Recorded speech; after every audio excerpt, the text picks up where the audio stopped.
Today, we're going to be taking a look at 20 popular linear switches, providing both a stock and modded sound test, then giving each switch an overall score out of 100 based on feel and the quality of the sound. And at the end of the video, I'll be going over my overall thoughts as to which switches are my top picks.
Before I get into my top picks, here's a chart which shows the overall stem wobble and smoothness of each switch. Also, the original idea for this video came from watching KEKeebs' linear switch comparison video. so even though they don't seem to be making content anymore, you should go check them out as I quite enjoyed their video. Now, for my overall top picks, my favorite budget stock switches of the bunch have to be the Akko Jelly Blacks. The Jelly Blacks have a solid factory loop job, resulting in a relatively smooth and clean sounding switch right out of the box.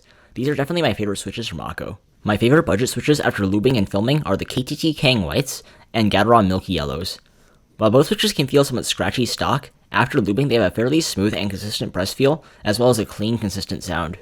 My favorite stock switches are the Wuque Studios Morandis and KTT Strawberries. Both switches have insanely good factory lubing, to the point where I don't find it necessary to hand lube either switch. Morandis are very soft and deep sounding, making them amazing for anyone who likes a thocky sound profile. However, they suffer from very aggressive stem wobble when you bottom them out. KTT Strawberries are very smooth, though not quite as smooth as the smoothest Gateron and JWK switches, and they have a deep, creamy sound profile. The best overall switches in my opinion are the KTT Strawberries again, and the Gateron Ink Blacks. Both of these switches have no major flaws after lubing and filming, and exemplify the best balance of sound and feel in my opinion. Let us know in the comments which switches are your favorites, and like and subscribe if you enjoyed this video.